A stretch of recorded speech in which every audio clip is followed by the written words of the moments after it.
Good morning and welcome back to the Broadcast Retirement Network. I'm Jeff Snyder and this is BRN AM for Wednesday, June 17th, 2020. And our top stories today, private equity could be coming to your retirement plan and employers are thinking about adding retirement income products. Joining me now to discuss this and a lot more is James Veneruso. He's a Senior Vice President with Callan. Jim, thanks so much for coming on the program this morning. Thanks, Jeff. Thanks for having me. It's always appreciate your expertise and insight. So let's jump right in. There's a couple topics we'd love to chat with you and get your perspective today. So the first is last week the Department of Labor issued some guidance or some comments on private equity. Want to get your reaction and then maybe talk it through a little bit. So what was your first thought about this? This is not the first time that we've talked about this as a community, as an industry, but want to get your thoughts about it. Yes, when I first saw the headlines, it definitely piqued my interest. So I went through and then read the actual comment letter. And then when you actually read the comment letter, it wasn't that lengthy. Frankly, there wasn't much meat on the bone. I would say that it didn't really tell us anything we didn't know before. So on the one hand, it's comforting to know you can't be sued just because you have private equity in a multi-asset fund. There was also nothing in ERISA that ever made anyone think you could be sued solely for that fact. So they really, it's nice that they reiterated as long as you got to that point through a prudent process, that you're monitoring it, great, you can have private equity in there, and that in and of itself is neither good nor bad. So in a nutshell, it really just kind of reaffirmed, I think, what anyone exploring private equity would be doing anyway. Yeah, I tend to agree with you. And I mean, Jim, you deal with some of the biggest and all different types of defined contribution plans that are out there. I would think that this would also apply to not just private equity, but could apply to, for example, any alternative investment like a direct real estate fund or, for example, hedge fund or private debt, something, right? Basically, this is just illustrative that as long as you have that prudent process, you can keep it in your plan as long as you can show how you arrived at your decision, the due diligence you're doing, et cetera. Would that be a fair statement? Exactly. I think that any asset class that you're including in a multi-asset portfolio, you want to have demonstrated the pros outweigh the cons. So in the case of private equity, we understand there's a bit more complexity. There's going to be liquidity issues you'll have to account for. Valuation is a huge one, and I think that's one area where the DOL, the letter, really does help, saying, actually mentioning the areas of FASB to look to for things like independent valuation. So do those issues, which again, added complexity, do the benefits outweigh that? Yeah. So can you demonstrate that you went into this accounting for the potential issues, but showing that you believe and you have reason to believe that there's a benefit to your participants through the inclusion of these asset classes. Yeah. So I think that's the crux of it, whether it's private real estate, private equity, any alternative, you want to just show that the impact on the outcomes is going to outweigh both the fees as well as the operational issues that they can introduce. Your firm is one of the largest and of the investment consulting firms out there. You have a lot of specialists, yourself included, specialists who look at all different asset classes. You talk about governance, and I know you're out there. You want to get more people saving. You're out there talking with these plan sponsors. You mentioned governance. You mentioned due diligence. You mentioned meetings. How important is that in terms of making any decision, whether it's an investment decision, whether it's a prudent record keeper or fee decision? I mean, that's got to be pretty important to any decision made to anyone's retirement. Yeah, I think at the end of the day, no matter the outcome, good or bad, you're always going to want to fall back on your governance. That even though investment performance may have surprised, we'll say, to the downside, or if an operational issue crops up, you again want to fall back on that process that you went through. Yeah. That you were able to avail yourselves of all the available information. Basically, you did your homework, you understood what you were getting into, and you arrived at that decision. And in the end, it was a prudent decision given the information that you had. Yeah. And Jim, I mean, we know that within our industry, target date funds are now gleaning, what, 85% of assets that are coming in. And that's for a number of reasons: auto enrollment, the ability to default, all those kind of things that the Pension Protection Act laid forth.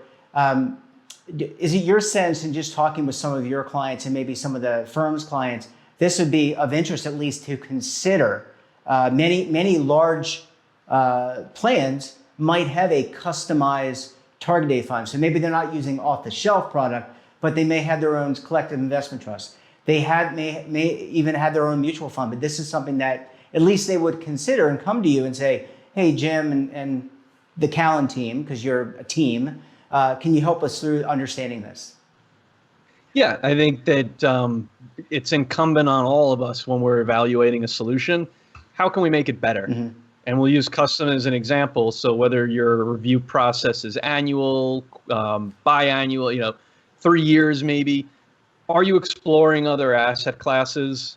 And can you overcome that hurdle? Are the pros outweighing the cons?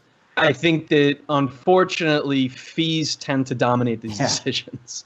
I think it would be in everyone's best interest if we could really focus on the after fee returns, and taking obviously into consideration volatility, but just to think about the plan sponsored decision, there's an overwhelming move towards passive in the industry. We all get it. When you look at the prevalence of passive target date funds, I think by our last count, that was around 40% of the market. Those plan sponsors right now are paying, in many cases, below 10 basis points all in. So from a perspective, put yourself in their shoes, there's been no downside to that. They've been able to have a very, I'll say, inexpensive implementation. And from a performance standpoint, there really hasn't been much give up given the performance of passive versus active. So if you're in their shoes, why would you rock the boat? When you look back at the past 10 years, it's been very rewarding to be in that type of a strategy. I think that if you were to explore other asset classes, you have to believe, as I do, the next 10 years are going to be nothing like the previous 10 years. And contrary to the previous 10 years, diversification is going to pay off. It hasn't paid off in the past 10 years to any extent, but I'd like to believe going forward, you may call me a zealot, but I do think you'll see a benefit from diversification. And whether that diversification comes in the form of private asset classes or just expanding the selection set of public asset classes, I do think you'll see some benefit there in the next 10 years. It's almost though a matter of faith whether or not you're ready to step out and say, yes, we are going to do something different than a plain vanilla implementation. Yeah, I agree with you. I think that in terms of looking back 10 years and going forward 10 years, and look, I mean, you look at these particular asset classes that we're talking about, they've been utilized in defined benefit plans and endowments and foundations. And yes, I mean, I think the results are kind of speak for themselves, but I think you're right. I think you're sitting in that trustee or fiduciary position. You want to consider different options, and you want to have on the record that you consider different options. Doesn't mean you have to necessarily do it, but you want to certainly think through these decisions, and you don't want to have to say, oh, we didn't do it because it was, you want to say that we took a look at it, vetted it, and you've got a skilled consultant who could help you through that process. Yeah, not doing something just because it's hard doesn't fly. Yeah. You have to kick the tires. You have to, then come to that conclusion. Do we believe the benefit ultimately to the end users here, to our participants, is worth it in terms of, again, complexity and if there's a cost issue? Yeah, absolutely. Well, Jim, I want to hold you over when we come back. We're going to talk to Jim about retirement income. It's something near and dear to my heart. I think it's near and dear to Jim's. So you're going to want to stay tuned right here on BRN AM.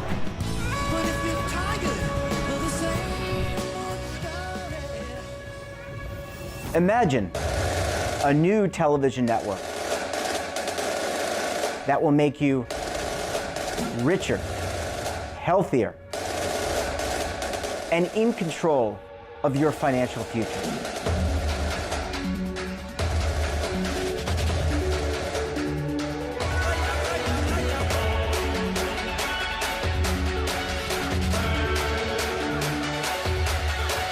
This network is for the policewoman in Nashville, Tennessee, the baker in Dubuque, Iowa, the teacher in Lexington, Kentucky. We want to make the idea of savings and retirement culturally relevant. But what do you see as a defining issue of the midterms? Especially for the smaller businesses. I mean, they are the lifeblood of the American economy.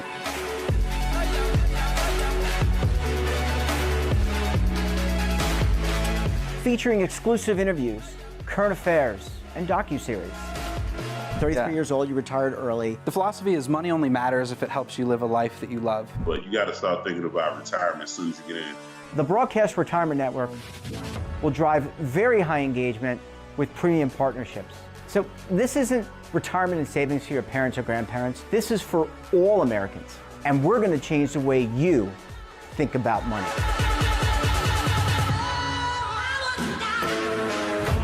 Welcome to the next frontier of retirement and savings. This is BRN, the Broadcast Retirement Network. The windows on our homes, they protect us and the ones we love, but they do much more.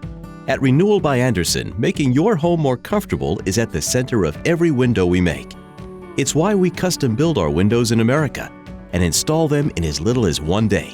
It's why we build our frames with exclusive Fibrex composite material that's 2 times stronger than vinyl. It's why our glass helps keep your home warmer in winter, cooler in summer, and quieter all year long. It's why we stand behind every window with a 20-year limited warranty. Why not help lower your energy costs while giving your home and family the best? Call 1-800-835-6525 to schedule a free in-home consultation. Buy one, get one at 40% off with this special offer. Plus, get special financing with no money down, no monthly payments, and no interest for 1 full year. Renewal by Andersen, the better way to a better window.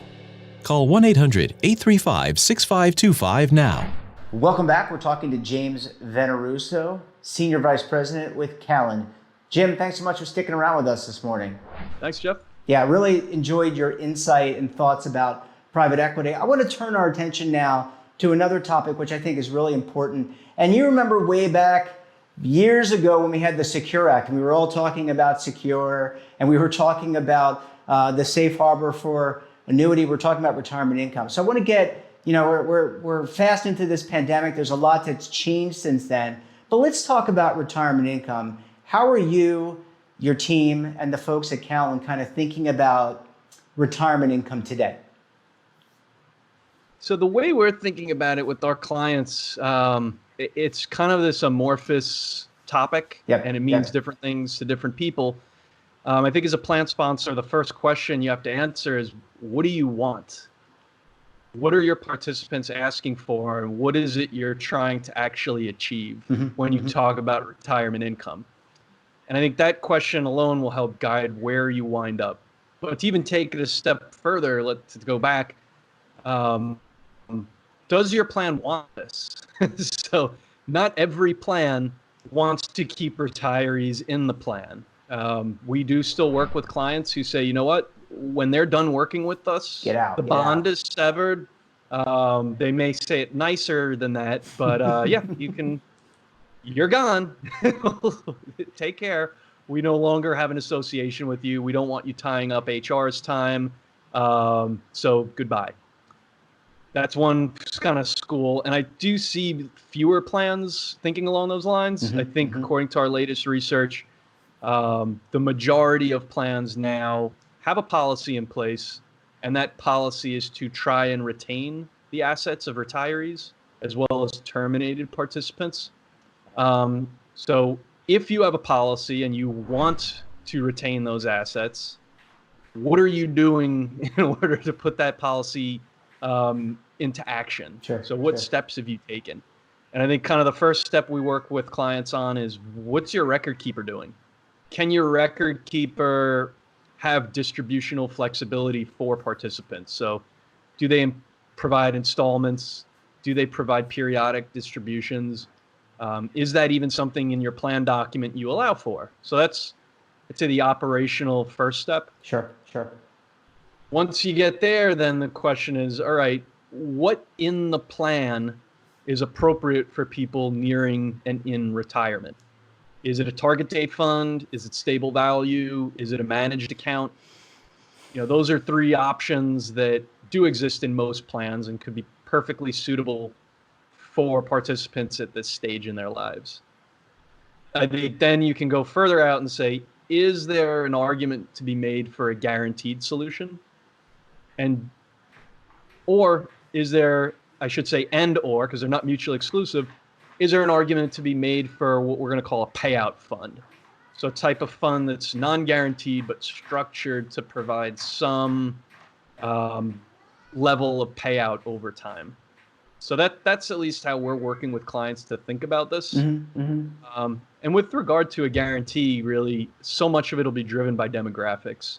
If you're in a high turnover business and your participants come and go, why would you want something that's such a long-term solution? So that's at least the argument I would make is, do you really want to tie these participants in with you for the long haul till they're basically, till they're dead the annuity stops paying, or their spouse is deceased and the annuity stops paying? So that's kind of the longer term, I would say, most paternalistic approach, whereas a payout fund, non-guaranteed, probably somewhere in the middle. And you make the point, and really strongly make the point, it really is on a case-by-case, plan-by-plan, employer-by-employer basis. And we talked about due diligence and governance in the first segment with private equity. I have to think with you and and your fellow team members at Callan, and also probably other consultants out there, that this is a long conversation that doesn't just happen in one quarterly meeting. It probably happens in succession. And oh, by the way, philosophies can change over time, because you mentioned in your study that people in the past maybe just wanted to divorce themselves of these retirees. And now maybe you're seeing a change. So all this to me sounds like, and I want to hear, I don't want to put words in your mouth, I want to hear directly from you. It sounds as though really it's a long conversation that happens over the lifetime of a plan. Oh, no, exactly. It's not a one meeting, do a search, bring us candidates the next meeting, and we're done. As folks familiar with the DC side of the world will know, the sales cycle here is really, really, really long in DC. And just this retirement income conversation, kind of those decision points I alluded to earlier, that can take over a year to have those conversations. And in that year, committees can turn over, and the conclusion you thought you reached last quarter might not actually be the conclusion they reached this quarter. So I think continuity is another really important thing here, is that there's continuity in the decision making and kind of consistency in that philosophy. And in terms of the different product sets, I mean, we talk about private equity again, not to bring it back to the first segment, but private equity is just not this homogeneous term that everything is the same in a private equity portfolio. It varies by company, by right? I mean, by LP. And now when you look at retirement income, every product is different. And when you're putting three different products in front of a client, one, to hearing what you're saying, is it's got to match what their philosophy is, but also you've got to understand how under the hood and the nuts and bolts of how these things work. Yeah, and that I think is the challenge, is differentiating a product, and is that product a solution? Think about a record keeper. Record keepers can hold participants' hands and guide them towards a rate of withdrawal. There's calculators out there to help with that. So really, where does the record keeper's role end, and we'll say the product role begin? and I think the challenge across the board with any of these products is these are, we'll call it solutions, products, but they're all trying to meet an objective. Yep. So it's not as if it's a asset class of large cap, small cap, or fixed income. There's an objective, and that's kind of the unifying framework. They're all geared towards retiree income. How and who is doing that communication with the participant? Because in the end of the day, what you want as a plan sponsor is people put their money in something, and then they're getting an ACH to hit their bank account. That's how seamless you want it. So how do you go, you'll call it that last mile between the participant who's in the plan using this product or solution, and then getting that payment to actually hit their bank account. And that's where I ultimately think these products will, I keep switching back and forth product and solution, but ultimately the differentiator for success here is going to be how effectively you can communicate with participants, because there's huge levels of difference with record keepers in how you facilitate that transaction, that withdrawal. So the providers, I think, that can really speak to participants and make that as easy as possible are the ones who are going to be successful. Yeah, it's funny how it all boils down to, forget investment performance or fees, it always boils down to communication and ways of reaching people. Jim, always a pleasure chatting with you. Appreciate you sharing your perspective. Look forward to having you back on the program very soon. All right, thanks a lot, Jeff. And that wraps up this episode of BRN AM. Have a topic of interest or someone you think we should talk to? Drop us a line. And don't forget, for all the news in retirement, markets, technology, personal finance, and more, check out today's edition of The Morning Pulse. So until tomorrow, I'm Jeff Snyder. Stay safe, keep on saving, and don't forget, roll with the changes.